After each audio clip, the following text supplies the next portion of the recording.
저는 강원도의 한 작은 마을에서 평생 농사를 지으며 살아왔습니다. 논과 밭을 일구며 아내와 함께 땀 흘려 일하며 우리 아들 병수를 키웠습니다. 마음 같아서는 아이를 여럿 낳아 북적이는 가정을 꾸리고 싶었지만 그게 쉽지는 않았습니다. 무엇보다 병수를 낳은 후 아내가 몸이 많이 상해 한동안 힘들어했기 때문입니다. 결국 병원을 찾아가 보니 의사가 말하더군요. 아드님 한 분 낳은 것도 기적입니다. 앞으로는 무리가 될 겁니다. 아내는 죄책감에 고개를 숙이며 미안해했지만 저는 고개를 가로저으며 말했습니다. 까짓거 자식이 많지 않으면 뭐 어때?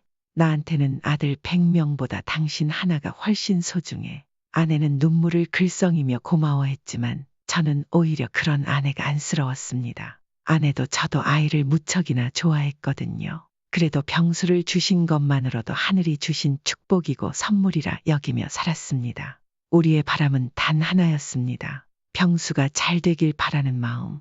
우리 아들 병수는 어릴 때부터 참 영특했습니다. 학교에서 늘 칭찬받고 상장도 끊이지 않았죠. 상장을 집에 걸어둘 때마다 아내와 저는 병수가 나중에 꼭 큰 사람이 될 것이라 믿었습니다. 병수가 고등학교를 졸업할 무렵 뜻밖의 이야기를 꺼냈습니다. 아버지, 저 의사가 되고 싶어요. 그 말을 듣고 저는 한동안 말문이 막혔습니다. 우리 마을의 의사는커녕 간호사가 된 사람도 한 명 없었습니다. 의사가 되려면 학비도 많이 들고 시간이 오래 걸린다는 걸 누구보다 잘 알고 있었습니다. 그래서 조심스럽게 물었습니다. 의사라니 병수야. 그 길이 얼마나 힘든지 알고 있니? 하지만 병수는 단호하게 고개를 끄덕였습니다. 그때 그 아이의 눈빛에서 저와 아내는 그 마음이 진심이라는 걸 느꼈습니다. 그날 밤 병수의 말을 떠올리며 아내와 저는 깊은 고민에 빠졌습니다. 서로 말하지 않아도 마음속 생각이 통하는 그런 순간이었죠. 아내가 작은 목소리로 물었습니다. 여보, 우리가 가진 걸로는 충분하지 않을 텐데 어떻게 해야 할까요? 옆집 순이네도 아들 뒷바라지 하다가 논밭 다 팔고 아직까지 힘들어 하잖아요. 저도 걱정이 많았습니다. 가진 논밭을 다 팔아야만 병수를 도울 수 있다는 사실을 잘 알고 있었으니까요. 하지만 그걸 아내에게 티낼 수는 없었습니다. 오히려 웃으며 말했습니다. 우리도 논을 팔면 되지. 어쩌겠어? 병수 꿈을 위해서라면 뭐든 해야지. 그래도 걱정하지 마. 세상이 무너져도 당신 몸 하나만큼은 내가 책임질 테니까. 제 말을 들은 아내는 미소를 지으며 제 손을 꼭 잡았습니다. 그렇게 우리는 서로를 위로하며 밤잠을 설쳤습니다. 다음 날 아내의 손을 꼭 잡고 병수에게 말했습니다. 좋다, 병수야. 내 꿈을 응원한다. 엄마랑 아빠가 어떻게든 해줄 테니 걱정 말고 열심히 해라. 우리 말을 들은 병수는 그 자리에서 눈물을 펑펑 흘렸습니다. 정말 감사해요. 두 분 기대에 꼭 보답할게요. 병수가 대학 진학을 준비할 무렵 저는 처음으로 논을 팔기 시작했습니다. 젊은 시절부터 함께 일구어온 땅을 팔았을 때 마음 한구석이 아프지 않았다면 거짓말일 겁니다. 그 땅에서 땀 흘려 농사 짓고 가을이면 곡식을 거두던 기쁨은 이루 말로 다 할 수 없는 것이었으니까요. 하지만 우리 병수를 위해서라면 그 정도의 희생은 아무것도 아니었습니다. 그렇게 하나씩 병수가 새로운 학기에 들어가거나 중요한 시험을 앞둘 때마다 우리의 논은 점점 줄어들었습니다. 병수가 자기 생활비는 과외를 하며 충당한다고 했지만 학비까지 감당하기는 어려웠습니다. 만약 학비 부담까지 짊어지게 되면 공부에 집중하지 못할까 염려해 저와 아내는 그에게 그러지 말라고 당부했죠.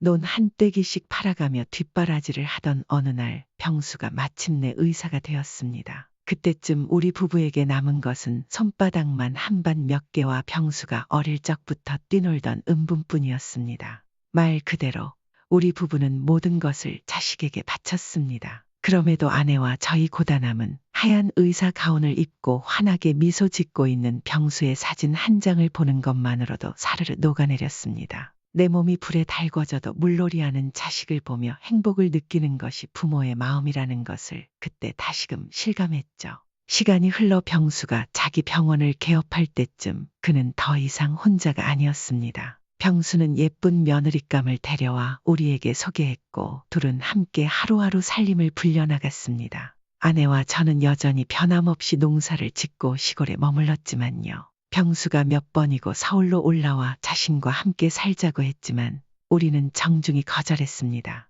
자식과 함께 살다가 관계가 틀어지는 경우를 너무 많이 보았기 때문입니다. 무엇보다 저와 아내는 도시보다는 시골이 더 좋았습니다. 익숙하고 편안한 삶이었으니까요. 어느 날 밤 아내와 저는 어릴 적 병수와 함께 밤하늘에 별을 세던 평상에 나란히 누워 있었습니다. 어깨를 맞댄 채 병수와 함께했던 추억을 도란도란 이야기하며 웃었습니다. 그러다 아내가 조용히 웃으며 말하더군요. 여보, 병수가 많이 보고 싶나 봐요.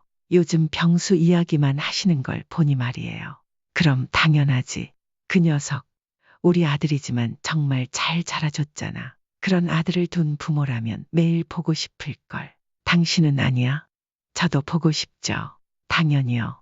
하지만 이제는 며느리도 있고 그 아이들 마음도 우리와 같을지는 모르니 조심하는 거죠. 그 당시에는 아내가 정확히 무슨 말을 하는지 몰랐습니다. 밤하늘에 별을 쫓느라 정작 아내의 눈을 제대로 보지 못했으니까요. 하지만 그때 저는 별 따위를 보고 있을 때가 아니었습니다. 그 순간 고개를 돌려 아내의 눈에 담긴 깊은 그리움과 슬픔을 보았어야 했습니다. 병수가 병원을 개업하면서 가장 먼저 달라진 것은 연락 빈도였습니다. 이전에도 항상 바쁘게 살던 아이였지만 그래도 꼬박꼬박 연락은 하곤 했습니다. 하지만 자기 병원을 운영하는 개원이가 되면서는 안부 전화조차 거의 오지 않았습니다. 가끔 저희가 먼저 전화를 걸면 병수는 너무 바빠요. 죄송해요. 라는 말만 남기며 통화를 끝냈습니다. 명절에 가끔 얼굴을 보러 내려오긴 했지만 그마저도 잠깐 인사만 나누고 금방 다시 떠나곤 했습니다. 그런 병수가 아쉬웠지만 아내와 저는 최대한 이해하려고 했습니다. 얼마나 바쁠까. 나이가 더 많은 우리가 저 아이를 이해해야지. 저 아이의 삶은 우리가 겪어보지 못한 것이니 이렇게 스스로를 다독이며 넘기려 했지만 결국 큰 사건이 터지고 말았습니다. 그때는 작년 추석이었습니다. 병수가 오랜만에 내려온다고 해서 아내와 저는 몇 날 며칠을 준비했습니다. 녀석이 좋아하는 음식들을 가득 차리고 집안 구석구석을 청소하며 기다렸습니다. 그리고 마침내 병수와 며느리 수영이가 도착했을 때 반가움에 우리는 달려가 아들을 힘껏 끌어안았습니다. 잘 왔다. 오느라 고생 많았지. 하지만 병수의 표정은 밝지 않았습니다. 피곤해요. 밥은 차려놓으셨어요. 병수의 무뚝뚝한 말에 아내와 저는 잠시 서로를 바라보았고 이내 고개를 끄덕였습니다. 그래, 얼마나 피곤하겠어. 서울에서 그 먼 거리를 운전해 왔으니 우리는 얼른 따뜻한 밥을 먹이고 싶었습니다. 하지만 그것마저 우리 뜻대로 되지 않았습니다. 우리가 아무리 말을 걸어도 병수는 묵묵히 음식만 먹었습니다. 어떤 말을 해도 짧게 대답하거나 대꾸하지 않았습니다. 아내는 부드럽게 병수 곁에 앉아 따뜻하게 말했습니다. 병수야, 먼 길 오느라 힘들었지. 많이 먹어. 하지만 병수는 그저 밥만 먹을 뿐이었습니다. 며느리 수영이도 마찬가지였습니다. 솔직히 말해 기분이 상했습니다. 아무리 피곤하다 해도 마음을 다해 음식을 차린 부모에게 감사 인사 한마디 없이 먹는 태도는 너무 서운했습니다. 그 순간 곁에 있던 아내가 제 팔을 부드럽게 쓰다듬으며 미리 진정시켰습니다. 화가 잔뜩 나 있었지만 아내의 부드러운 손길에 금세 마음이 진정되었습니다. 병수는 밥을 조금 더 먹고 난 뒤 짧게 잘 먹었어요. 라고 말하고는 휴대폰을 들고 밖으로 나갔습니다. 우리 집이 산골이라 통화를 하려면 마당에 나가야 하거든요. 며느리 수영이도 병수를 따라 나갔고 기대와 달리 황량하게 비어버린 명절 밥상을 보며 저와 아내는 씁쓸함을 느꼈습니다. 오래간만에 가족이 모였으니 간단히라도 이야기를 나눌 줄 알았는데 제 말에 아내가 부드럽게 웃으며 말했습니다. 요즘 아이들이 다 그렇죠. 뭐 얼마나 피곤하겠어요. 당신도 가끔 운전하면 힘들다고 하잖아요. 아내의 말을 듣고 씁쓸함이 가시지는 않았지만 어쩌겠습니까. 가장 서운한 사람은 며칠 전부터 전을 부치고 고기와 나물, 문어까지 준비한 아내일 텐데요. 그런 아내가 마음을 숨기고 저를 위로하니 길게 투정할 수는 없었습니다. 저도 집에서 나와 바람이라도 쐴 겸 마당을 걸었습니다. 그런데 마당 구석에서 며느리 수영이의 목소리가 들렸습니다. 누군가와 통화하는 것 같았습니다. 일부러 들으려고 한 건 아니었지만 목소리가 워낙 커서 대화가 귀에 들어왔습니다. 그래, 그렇다니까.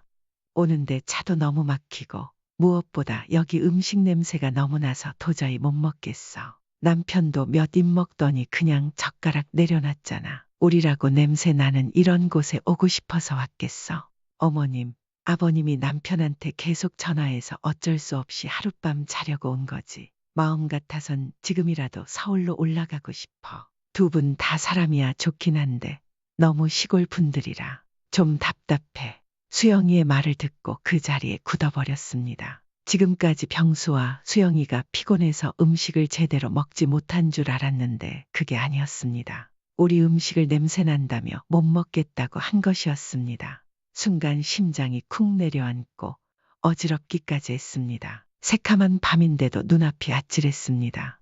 일이 커질 것 같아 저는 마당에서 얼른 집 안으로 들어갔습니다. 집 안으로 들어서는 저를 본 아내가 의아한 표정으로 다가왔습니다. 방금 전까지 아들과 며느리가 먹던 밥상을 치우고 있었던지 아내의 두 손에는 그릇이 들려 있었습니다. 분명 아내는 시집 올 때만 해도 참 곱고 예쁜 손을 가지고 있었습니다. 하지만 저 같은 남자를 만나 평생 농사일을 하느라 거칠어져 버린 손. 그 손을 보니 왠지 모르게 마음이 울컥했습니다. 왜 그래요? 무슨 일 있어요? 아내의 물음에 저는 잠시 멈칫하다가 웃으며 얼버무렸습니다. 무슨 일은요? 그냥 갑자기 옛날 생각이 나서 그래요. 아내는 조용히 미소를 지으며 말했습니다. 또 병수 어릴 적 생각한 거죠? 이제 다 큰 아들이에요. 서운한 게 있어도 그냥 이해하고 넘어가요. 저 아이들도 나중에는 우리 마음을 알아줄 거예요. 그 말을 들으니 더 마음이 아팠습니다. 저 아이들이 정작 당신이 만든 음식을 냄새난다고 뒤에서 욕하고 있다는 사실을 당신은 모른다는 게. 저는 아내 앞에서 흔들리는 모습을 보이고 싶지 않아 얼른 자리를 피했습니다. 안방으로 들어가 두 눈을 지그시 감고 슬픔을 눌렀습니다. 하지만 슬픔이 가라앉자 아내의 고운 마음을 몰라주는 아들과 며느리에 대한 괘씸함이 치밀어 올랐습니다. 기분 같아서는 당장 가서 따끔히 혼내주고 싶었습니다. 하지만 지금 그렇게 했다간 아내가 상처받을 게 뻔했습니다. 아내는 음식을 위해 며칠 동안 얼마나 고생했는데 그 사실을 알고 이런 말을 들으면 얼마나 아플까. 그래서 저는 한숨을 깊이 내쉬며 감정을 조용히 사겼습니다. 다음 날 병수와 수영이는 아침 일찍 짐을 챙겨 떠났습니다. 병수는 제 시선을 슬쩍 피하며 차 앞에 서서 말했습니다. 아버지, 저 가볼게요. 저는 말없이 그런 병수를 빤히 바라보았습니다. 무엇이 우리 착한 아들을 이렇게 바꿔놓은 걸까? 서울 생활이 문제였을까? 아니면 의사가 되었다고 사람들에게 떠받들어진 게 문제였을까? 알 수가 없었습니다. 병수를 존중한다며 간섭하지 않았던 나날들이 오히려 아들과의 거리를 벌렸다는 사실을 이제야 깨달았습니다. 그 순간 제 옆에서는 아내가 음식을 바리바리 싸서 수영이에게 건네고 있었습니다.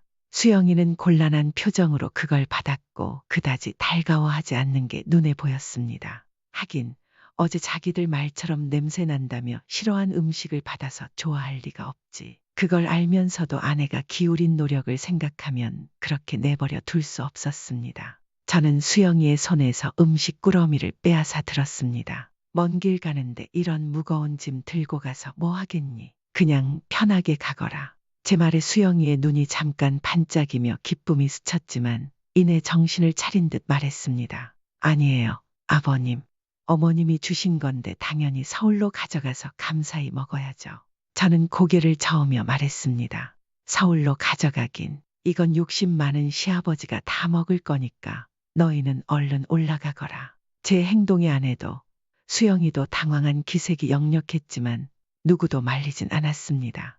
평소에 한 번도 이런 적이 없었으니 말입니다. 병수가 잠시 그런 저를 바라보다가 어깨를 으쓱하며 고개를 꾸벅 숙였습니다. 이내 차 문이 닫히고 아들과 며느리가 탄 검은 차는 먼지를 일으키며 훌쩍 떠나버렸습니다. 아내는 뒤늦게 저를 원망하며 말했습니다. 아이들 주려고 내가 얼마나 고생했는지 알면서 그걸 왜 당신이 가로채요? 저는 떠나가는 차를 바라보다가 이내 아내에게 시선을 돌렸습니다. 함께한 지 수십 년째. 예전처럼 곱던 모습은 사라졌지만 이제는 없으면 허전하고 곁에 있으면 반가운 아내의 얼굴을 바라보며 저는 빙긋 웃으며 말했습니다. 내 마누라 음식을 아깝게 뭐하러 자식놈에게 줘. 나 혼자 다 먹고 잘 살 생각이야. 아내는 제 말에 멋쩍게 웃었지만 속마음은 그렇지 않았던 걸 저는 알았습니다. 병수와 수영이가 서울로 떠난 후 다시 우리 집에는 고요함이 찾아왔습니다. 아내와 저희 하루 일과는 특별할 게 없었습니다. 벌써 수십 년째 이어져 온 새벽같이 일어나 밭을 돌보고 집안을 정리하며 초저녁에 돌아와 밥을 먹고 잠드는 삶. 그나마 하나 추가된 것이 있다면 저녁에 틀어보는 튜브 영상뿐이었죠. 모든 것이 같았습니다. 병수와 함께 살던 시절도 지금도 비록 녀석에게 실망을 했지만 여전히 우리 부부는 아들만 바라보고 있었습니다. 그러던 어느 날이었습니다. 아내가 몸이 좋지 않다며 오늘은 밭에 못 나가겠다고 하더군요. 처음 있는 일이었기에 저는 놀라며 물었습니다. 그래? 그럼 오늘은 나 혼자 다녀올게. 그런데 아내가 제 손을 잡으며 말했습니다. 오늘은 그냥 집에 같이 있으면 안 돼요. 느낌이 안 좋아서요. 갑자기 이런 말을 하는 아내가 걱정되었지만 저는 웃으며 아내의 어깨를 다독였습니다. 걱정 말고 입을 덮고 좀 쉬고 있어. 밭일은 나 혼자도 거뜬하니까. 그렇게 집을 나섰습니다. 땀을 뻘뻘 흘려가며 일을 마쳤습니다. 시골에는 이제 남은 이웃도 별로 없고 있다 해도 저희 같은 노인뿐이라 그다지 활기 있는 풍경은 아니었습니다. 지친 몸을 이끌고 집으로 돌아왔는데 뭔가 느낌이 이상했습니다. 본능적으로 발걸음이 빨라졌습니다. 그리고 집 안으로 들어서자 거실에서 아내가 쓰러져 있는 것을 보고 깜짝 놀랐습니다. 즉시 아내를 끌어안고 흔들며 깨웠습니다. 여보, 괜찮아? 아내가 눈을 꿈뻑이며 제 얼굴을 바라보았지만 자신이 쓰러진 것도 모르는 듯 했습니다. 이대로는 안 되겠다는 생각에 저는 급히 병수에게 전화를 걸었습니다. 그래, 이런 순간에 의사 아들이 있다는 게 얼마나 다행인가. 그렇게 생각하며 10번도 넘게 전화를 걸었지만 병수는 받지 않았습니다. 답답한 마음에 수영이에게 전화를 걸어봤지만 마찬가지였습니다. 그 사이 아내는 자리에서 일어나 괜찮다며 저를 안심시키려 했지만 제 눈에는 전혀 괜찮아 보이지 않았습니다. 얼굴도 창백하고 멍한 표정이었습니다. 정말 이러다 큰일이 날 것 같다는 생각에 마음이 더욱 조급해졌습니다. 시골에는 이런 상태의 아내를 제대로 봐줄 만한 병원이 없었습니다. 무엇보다 저는 아내가 제대로 된 진료를 받게 하고 싶었습니다. 그래서 아내를 차에 태우고 바로 서울로 향했습니다. 우리 병수가 의사니까 우리 둘이 인생을 바쳐 키운 의사 아들이 있으니 서울에만 가면 어떻게든 되겠지. 그 생각 하나로 발을 힘껏 밟았습니다. 아내는 옆에서 괜찮다고 연신 말했지만 오히려 그런 말이 제 마음을 더 급하게 만들었습니다. 이 사람은 자기가 중병에 걸려도 괜찮다고 할 사람이다. 내가 이렇게 느긋할 상황이 아니야. 저는 그저 아내를 위해 병수가 있는 서울로 달릴 뿐이었습니다. 그렇게 급히 서울로 향하고 있는데 얼마 지나지 않아 병수에게서 전화가 걸려왔습니다. 무슨 일이냐며 걱정스러운 목소리로 묻더군요. 갑자기 제가 전화를 수십 통이나 하니 녀석도 놀랐던 모양이었습니다. 저는 바로 용건부터 말했습니다. 내 엄마가 쓰러졌다. 그래서 지금 바로 서울로 가는 중이다. 병수야, 대학병원이든 어디든 내 아는 선배나 후배 중에 괜찮은 의사 한 명만 소개해다오. 급한 마음에 본론만 꺼냈습니다. 당장 아내를 어떻게든 의사 앞에 데리고 가야 한다는 생각뿐이었습니다. 저는 병수도 저와 같은 마음일 거라고 믿었습니다. 자기 엄마가 쓰러졌다는데 당연히 신경을 쓸 줄 알았죠. 그런데 휴대폰 너머로 들려오는 병수의 말투는 예상과 달리 무미건조했습니다. 머무실 곳도 필요하실 텐데 저희 집이 지금 엉망이라 조금 고민되네요. 병수의 말을 듣는 순간 머리끝까지 열이 치밀어 오르더니 이내 싸늘해졌습니다. 옆에서 여전히 몽롱한 상태로 보조석에 앉아있던 아내가 병수의 목소리를 듣고 눈을 초롱초롱하게 빛내며 말했습니다. 왜요? 병수가 뭐래요? 저는 한순간에 복잡한 감정이 휘몰아쳤습니다. 자기 엄마는 이렇게 고통스러운 상황에 처해 있는데 자기 일에 바쁘다며 집이 어쩌니 고민되느니 따위의 소리를 하는 병수가 정말 괘씸했습니다. 그럼 예약만 잡아줘라.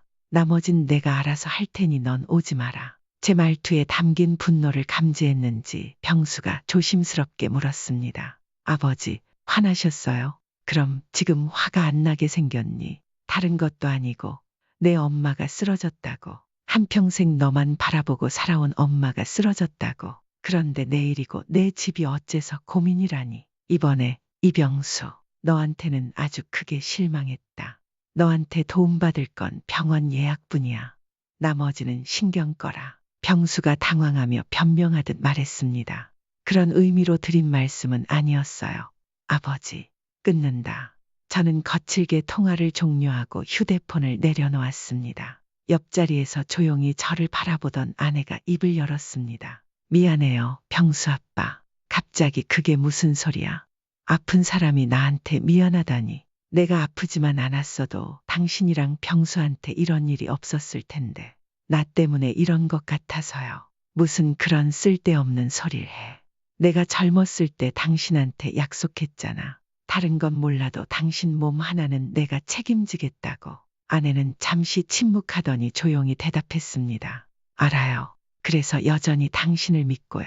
아내의 말에 제 속이 더 아려왔습니다. 차 안에는 다시 침묵이 감돌았고 저는 서둘러 아내가 쉴 곳을 찾아야겠다는 생각뿐이었습니다. 급히 차를 몰아 근처 호텔을 찾아 들어갔습니다. 시간이 늦어 병원 문도 닫았고 저는 내일 아침 일찍 아내를 데리고 갈 생각이었습니다. 아내는 모텔이면 충분한데 왜 호텔에 가냐 고 했지만 저는 끝까지 호텔을 고집했습니다. 아내를 조금이라도 더 편하게 쉬게 하고 싶었으니까요. 호텔에 도착해 휴대폰을 확인하니 병수에게서 부재중 전화가 여러 통 와 있었습니다. 하지만 저는 그런 것들을 신경 쓰지 않았습니다. 단지 녀석이 보낸 병원 예약 문자를 확인할 뿐이었습니다. 수영에게서도 전화와 문자가 와 있더군요. 어디에서 주무시고 계시냐며 자기들이 모시러 오겠다고 말이었습니다. 하지만 저는 전화를 받지 않았고 아내에게도 답하지 말라고 했습니다. 그때까지도 저는 명절날 아내가 만든 음식이 냄새난다고 뒷말하던 그들의 태도가 잊히지 않았습니다. 우리가 정성을 다해 차린 음식이 냄새나서 먹지 못할 정도면 우리가 내뿜는 숨은 얼마나 그들에게 거북했을까요? 그런 녀석들로 인해 아내가 다시 상처받는 모습을 보고 싶지 않았습니다. 다음 날 아침 저는 아내를 데리고 예약된 병원으로 향했습니다. 서울 한복판에 있는 대학병원이었고 병원 주차장에 도착했을 때 병수에게서 또 전화가 왔습니다. 받을지 말지 고민하다가 결국 통화 버튼을 눌렀습니다. 지금이라도 녀석이 생각을 고쳐먹고 병원으로 오겠다고 할지도 모른다. 그런 희망을 품고요. 하지만 들려온 말은 기대와는 정반대였습니다. 아빠, 왜 이렇게 전화를 안 받으세요? 일단 오늘은 제가 바빠서 직접 가는 건 좀 힘들어요. 저는 그 말에 더는 참을 수 없었습니다. 못 오면 됐다. 내 엄마는 내가 알아서 챙길 테니 넌 신경 쓰지 마라. 아니, 왜 그러세요? 그리고 어제 수영이 전화는 왜 그렇게 안 받으셨어요? 저랑 수영이가 두 분 어떻게 되신 줄 알고 얼마나 걱정했는지 아세요? 참으려 했지만 병수의 뻔뻔한 말투와 태도에 화가 치밀어 올랐습니다. 저희 뒤에서 냄새난다고 투덜거리던 녀석들이 병원에도 오지 않으면서 걱정한다는 소리를 하다니요. 우릴 걱정한다고. 그건 참 재미있는 이야기구나. 우리가 정성껏 차린 음식도 냄새나서 못 먹겠다고 떠난 너희가 우릴 걱정한다니. 우습지도 않다. 그걸 어떻게 들으셨어요? 병수가 당황해 물었지만 저는 차분히 말을 이었습니다. 글쎄다. 나도 내가 어떻게 들었는지 신기할 따름이다. 차라리 듣지 못했다면 더 나았을 거야. 어쨌든 내 엄마는 내가 알아서 챙길 테니 신경 끄고 살아라. 병원 예약해 준 건 고맙다. 그 말과 함께 저는 전화를 끊었습니다. 옆에서 제 말을 들었을 아내는 조용히 제 손을 잡고 말했습니다. 미안해요, 병수 아빠. 무슨 소리를 하는 거야. 아픈 사람이 나한테 미안하다니. 내가 아프지만 않았어도 당신이랑 병수한테 이런 일이 없었을 텐데. 나 때문에 이런 것 같아서요. 저는 한숨을 쉬며 아내를 바라보았습니다. 무슨 그런 쓸데없는 소리를 해. 내가 젊었을 때 뭐라고 했는지 기억해? 당신 몸 하나는 내가 책임진다고 했잖아. 그러니까 괜한 걱정 말고 나만 믿어. 아내는 조용히 고개를 끄덕였습니다. 그제야 제 마음이 조금 놓였습니다. 병원 로비에 도착해 접수 데스크로 갔습니다. 하지만 문제는 거기서부터 시작되었습니다. 작성해야 할 서류도 많고 이해할 수 없는 용어들도 많았습니다. 머리가 아파올 정도로 복잡했죠. 이래서 의사 아들이 필요했는데 하지만 그럴수록 더욱 힘을 내야 한다고 스스로를 다잡았습니다. 아내가 평소 먹는 약과 수술 기록을 미리 가져온 것이 그나마 다행이었습니다. 힘겹게 서류 작성을 마치고 아내 옆에 앉으니 진이 다 빠져버렸습니다. 그런 제 등을 아내가 빙그레 웃으며 토닥였습니다. 우리 예약이 없던 거라 조금 많이 기다려야 한대요. 좀 기다려보자고요. 그렇게 우리는 병원 창문 너머로 바쁘게 오가는 사람들을 바라보며 한참을 기다렸습니다. 아침 해가 하늘 높이 떠오르고 어느덧 서서히 뉘엿뉘엿 저물어가기 시작했습니다. 저도 지쳤지만 몸이 아픈 아내는 더 했을 겁니다. 제 어깨에 기대어 잠든 아내를 바라보며 저는 아내의 진료 차례가 오기만을 기다렸습니다. 그 많던 환자들이 하나둘 줄어들고 마침내 저희 부부만 남았을 무렵 진료실 문이 열렸습니다. 안에서 의사 선생님이 나오길래 드디어 차례가 됐구나 싶었는데 이상하게도 퇴근 평상복 차림이더군요. 뭔가 잘못된 느낌이 들어 자리에서 일어나 물었습니다. 잠시만요.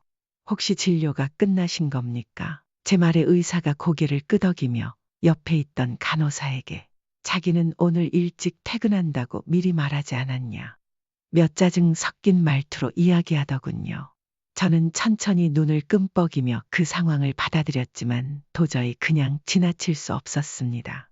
선생님, 저희 아내와 저는 오늘 진료를 받으려고 하루 종일 기다렸습니다. 무슨 사정이 있으신 건 알겠지만 제발 시간을 조금만 내주실 수 없겠습니까? 어제 아내가 쓰러졌다 깨어난 거라 하루라도 빨리 상태를 확인하고 싶습니다. 제 간절한 부탁에도 불구하고 의사는 고개를 가로저으며 말했습니다. 저는 분명히 미리 원무과에 퇴근한다고 말했습니다. 이건 그쪽 잘못입니다. 미안하지만 내일 다시 오셔야 합니다. 억울하고 분했습니다. 하지만 그런 감정보다 아내의 진료를 받게 해야 한다는 생각이 더 컸습니다. 의사가 떠나려 하기에 바짓가랑이라도 붙잡을 각오로 다가가려는 순간 복도에서 요란한 발소리가 들려왔습니다. 어머니, 아버지, 병수였습니다. 급하게 달려온 듯 온몸이 땀으로 흥건히 젖어 있더군요. 숨을 몰아쉬며 저희 앞에 선 병수는 의사에게 다가가 허리를 숙이며 말했습니다. 선배님, 처음 뵙겠습니다. 어젯밤 늦게 전화로 인사드렸던 이수민입니다. 저희 어머니께서 갑자기 쓰러지셔서 실례를 무릅쓰고 교수님 소개로 부탁드렸습니다. 바쁘신 건 알지만 잠깐만 진료를 부탁드립니다. 병수는 잠시 숨을 고르더니 말을 이었습니다. 저에게는 하나뿐인 부모님입니다. 어머니 상태를 빨리 확인하고 싶은 게 자식으로서의 마음 아닐까요? 부탁드립니다. 선배님. 병수의 간절한 말에 의사가 잠시 뜸을 들이더니 옅은 웃음을 흘렸습니다. 그냥 편하게 말하면 될 걸 가지고 뭐 그렇게 진지하게 부탁하냐. 알겠다. 어머니 모시고 진료실로 들어오세요. 의사의 태도가 조금 전과는 180도 달라진 모습이었습니다. 병수가 저를 향해 살짝 고개를 끄덕였고 저는 아내를 부축해 진료실로 들어갔습니다. 확실히 의사인 아들이 있으니 일이 일사천리로 진행됐습니다. 전문적인 의학용어로 의사와 대화를 나누는 병수 덕에 아내의 상태를 정확히 확인할 수 있었고 큰 문제는 아니었지만 자세한 검사가 필요하다는 판단하에 CT와 추가 검사가 예약되었습니다. 검사 일정은 다음 날로 바로 잡혔습니다. 진료를 마치고 병원 바깥으로 나오니 바깥에 수영이가 기다리고 있었습니다. 저와 아내를 보자마자 수영이는 울먹이는 표정으로 달려와 아내를 붙잡았습니다. 죄송해요, 어머님. 제가 정말 죽일 년이에요. 수영이가 오열하며 아내에게 사과를 이어갔습니다. 그 모습을 보며 병수와 제가 아무 말 없이 서로를 바라보았습니다. 아들과 며느리를 바라보는 제 심정은 복잡했지만 부모라는 건 참 이상했습니다. 온몸이 땀에 젖고 옷차림이 흐트러진 병수의 모습을 보자 화보다 걱정이 앞섰습니다. 어색한 분위기를 깨기 위해 먼저 말을 꺼냈습니다. 진료 끝나자마자 온 모양이구나. 바쁠 텐데 고맙다. 병수가 고개를 저으며 말했습니다. 무슨 말씀이세요, 아버지? 다른 일도 아닌데 당연히 와야죠. 애써 그렇게 말할 필요 없다. 너랑 수영이 둘 다 바쁠 텐데 어서 집으로 가봐라. 내 엄마는 내가 알아서 챙길 테니. 제 말에 병수가 한 발짝 앞으로 다가오더니 갑자기 저를 와락 끌어안았습니다. 어느새 저보다 훌쩍 커버린 병수였지만 제 품에 들어오니 여전히 어딘가 유약하고 떨림이 느껴졌습니다. 곧이어 녀석의 눈물이 제 어깨를 적셨습니다. 죄송해요. 정말 죄송해요, 아버지. 제가 일 때문에 잠깐 정신이 나갔었나 봐요. 무슨 일이 있어도 두 분부터 챙겼어야 했는데 어머니가 힘없이 계신 걸 보니까 정신이 번쩍 들었어요. 지난 명절 때도 그렇고 계속 상처만 드린 것 같아 정말 죄송합니다. 병수의 사과는 진심이었습니다. 눈을 감고 지난 날을 떠올렸습니다. 점점 멀어지던 아들과 우리 사이 그리고 그 갈등이 폭발한 명절. 하지만 오늘 병수는 그 모든 것을 자신의 행동으로 증명했습니다. 숨도 제대로 쉬지 못한 채 달려와 부모를 위해 온 힘을 다한 병수. 그를 용서할지는 제 몫이 아니었습니다. 누구보다 병수와 수영이의 행동에 상처받은 아내가 결정해야 할 일이었죠. 그때 아내가 병수와 저를 끌어안으며 부드럽게 말했습니다. 다 괜찮아. 엄마랑 아빠는 다 이해해. 아내의 말에 병수의 울음소리가 더 커졌고 수영이도 눈물을 터뜨렸습니다. 두 녀석이 그리 슬프게 우는 모습을 보니 덩치는 커도 아직 아이 같았습니다. 요즘 젊은 세대가 그렇지요. 자기만 알고 쓸데없이 고집만 부리는 듯하지만 실은 아직 정신적으로 미성숙한 부분이 많은 것 같습니다. 하지만 그런 아이들을 이해하고 품어줄 사람이 부모가 아니면 누가 있을까요? 병수가 주저하며 입을 열었습니다. 다시 말씀드리기에 너무 늦었지만 두 분만 괜찮으시면 서울에 계시는 동안 저희 집에 모시고 싶습니다. 그래야 저희 마음이 조금이라도 편할 것 같아요. 옆에서 수영이도 고개를 끄덕이며 병수의 말에 동의했습니다. 두 사람의 진심이 느껴지는 말에 도저히 거절할 수 없었고 저는 결국 승낙했습니다. 며칠 뒤 아내는 정밀 검사 끝에 수술이 필요하다는 진단을 받았습니다. 병수와 수영이의 헌신 덕분에 수술과 회복 과정 모두 큰 어려움 없이 진행됐습니다. 그 과정에서 두 사람이 저희를 대하는 태도는 달라져 있었습니다. 작은 행동 하나, 말 한마디도 신중하고 사려 깊어졌음을 어렵지 않게 느낄 수 있었습니다. 아내가 퇴원한 후 병수와 수영이는 저희를 계속 모시고 싶어 했지만 저와 아내는 강원도 시골집으로 돌아왔습니다. 두 사람의 마음은 감사했지만 저희가 그 집에 계속 머문다면 언젠가는 또다시 불편함이 생길 것을 저희 부부는 알고 있었기 때문입니다. 지금 저와 아내는 시골집에서 둘만의 평온한 일상을 누리고 있습니다. 밤이면 함께 평상에 누워 하늘을 바라봅니다. 무수히 빛나는 별들을 보며 젊은 시절을 추억하기도 하고 돌아가신 부모님과 옛 친구들을 떠올리기도 합니다. 그리고 무엇보다 우리의 기억 속에만 남아있는 어린 병수. 작은 손으로 별을 가리키며 웃던 아들을 떠올리며 하루하루를 살아가고 있습니다.